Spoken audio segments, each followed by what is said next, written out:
Bonsoir à tous, bienvenue chez les fétiches de guerre.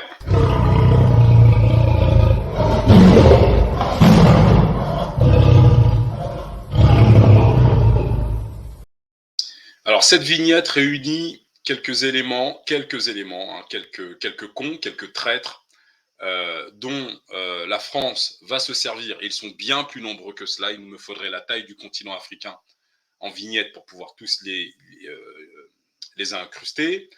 La France a besoin de ces hommes. Vous êtes tous fans des personnes qui sont là à l'écran, mais vous ne savez pas quel est leur rôle, pourquoi ils sont là. Vous ne connaissez d'ailleurs, pour la plupart d'entre vous, pas du tout leur passé, vous n'avez fait aucune enquête. Le premier ingrédient du succès des Occidentaux en Afrique, c'est votre bêtise, c'est votre ignorance, c'est le fait que vous êtes vraiment des moutons et que vous êtes incapables de prendre votre ordinateur, votre téléphone portable, et d'aller consulter les propos de Franklin Nyamsi il y a 10 ans, il y a 2 ans, voilà, il y a 6 mois. Vous êtes incapable de faire ça. Et c'est pour ça que vous, en tant que personne, vous êtes le premier élément du retour des Occidentaux en Afrique. C'est-à-dire que votre bêtise est un atout pour eux. Et tous ceux que vous avez là à l'écran, vous avez des prétendus professeurs, vous avez il est professeur quand même, il ne faut pas lui enlever à Franklin Nyamsi, mais c'est un vendu. Vous avez des criminels, vous avez des pédophiles là à l'écran, et que vous soutenez. Des types qui ont été condamnés pour viol sur mineurs handicapés, dont vous êtes fan, et vous êtes père de famille, mère de famille. Voilà. Vous avez des pasteurs chrétiens. Franklin Nyamsi est un ancien pasteur, il faisait partie des églises et compagnie. Voilà. Philippe Simo, monsieur était diacre. D'accord? Et donc, quel est le rôle de ces personnes dans la reprise par la France du continent africain? Quel est le rôle de ces personnes dans la dictature qu'est la démocratie? Oui, je sais que je viens de vous faire mal à la tête. La démocratie est une dictature. Et pour que la démocratie fonctionne, il faut des ingrédients précis. Le premier de ces ingrédients, c'est votre bêtise. Et la mienne aussi, bien sûr. Le deuxième ingrédient, c'est une armée de traîtres que l'on appelle des agents d'influence. Ce sont ceux qui vont prendre le contrôle des opinions publiques. Ce sont ceux qui vont être les leaders de la jeunesse. Et oui, et vous les voyez là. Il en manque beaucoup, beaucoup, beaucoup, beaucoup. Mais vous êtes tous fans. Voilà. Et eux, ils sont très importants pour rétablir la dictature occidentale que l'on appelle la démocratie en Afrique, pour reprendre le contrôle des États africains demain. Ils sont là à l'écran. Ils ne sont pas tous là. D'accord? Qu'est-ce qui fait que ces personnages, qu'est-ce qu'ils ont en commun, ces personnages-là? Ils ont en commun un parcours académique. Allez vérifier. Ouattara a le même parcours qu'Achille Bembe, que Franklin Nyamsi. Ils ont tous été recrutés très jeunes dans les universités dans nos pays. Oui, oui, vous pouvez aller vérifier. Vous pouvez rajouter Macky Sall, Moussa Arachatouman, on les a tous faits. Ils ont curieusement le même parcours. Bourse d'études en France, Sciences Po, etc.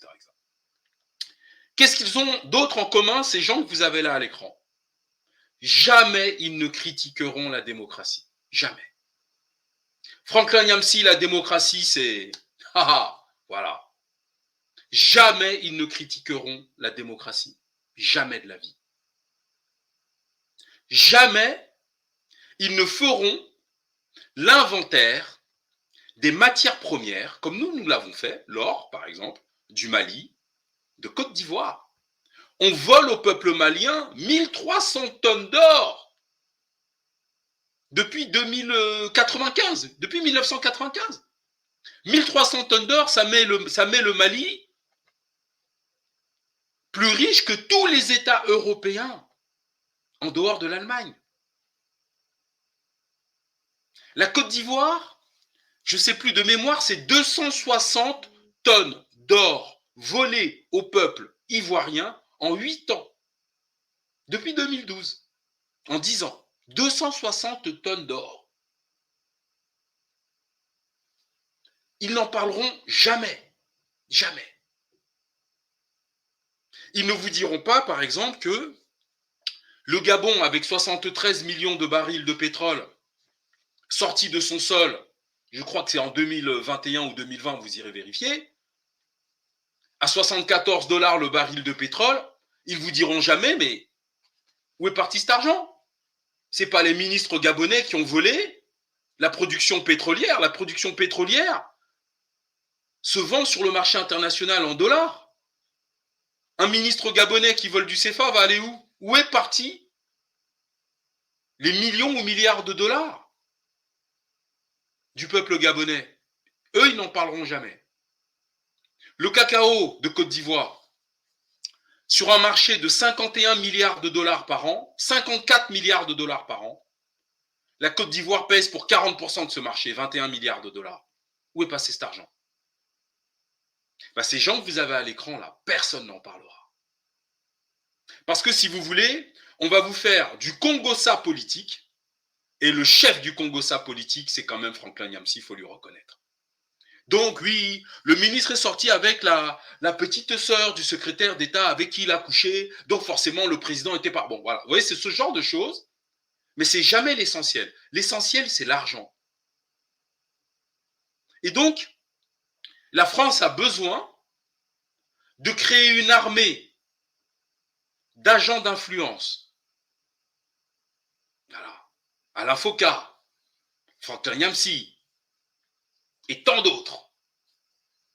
Les Egunshi Zinzin, le pédophile. Voilà. Et tant d'autres. Ils vont passer dans les médias. On va leur ouvrir la porte des médias. Ensuite, la France a besoin, cette fois-ci, de traîtres officiels. C'est-à-dire que les gars assument. Conseil présidentiel pour l'Afrique. Voilà. Ceux-là, pas de problème. Eux, ils sont officiels. Tout ça, c'est pour quoi faire? C'est pour reprendre le contrôle politique dans le futur de nos États africains. Mais on va voir tout ça dans le détail jeudi 10 novembre à 20h30. La France a besoin de quoi d'autre? La France a besoin de France Média Monde. C'est quoi France Média Monde?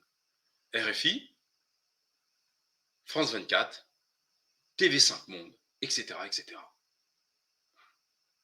Ensuite, la France a besoin des ONG.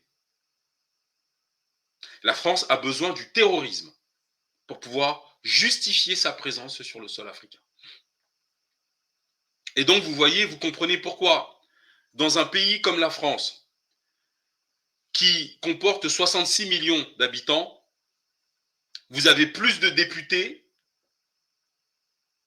en France qu'en Inde, où il y a 1,4 milliard d'habitants, et il n'y a que 543 députés en Inde. En France, il y en a 577 de mémoire. Mais pourquoi est-ce qu'il y a autant de députés? Et je n'ai pas compté les sénateurs dedans. Eh bien, c'est tout simplement parce qu'il y a 15 pays d'Afrique francophone qu'il faut administrer. Il n'y a pas que le petit territoire français. Et pour cette administration et pour garder la main au niveau politique, la France a besoin des ingrédients. Et parmi lesquels ceux que vous avez là à l'écran. Donc, jeudi soir, nous allons rentrer dans le détail. Je vous invite d'ici là à prendre chacune de vos stars là. Vous choisirez celui que vous aimez le plus à l'écran et vous allez faire une petite enquête de 10 minutes sur Google et aller voir ce qu'ils ont fait dans le passé, il y a 10 ans, il y a 5 ans. C'est ce que les hommes ont fait qui vous renseigne sur qui ils sont. Ce n'est pas ce qu'ils disent, c'est ce qu'ils ont fait. Voilà. Donc je vous dis à jeudi soir, 20h30.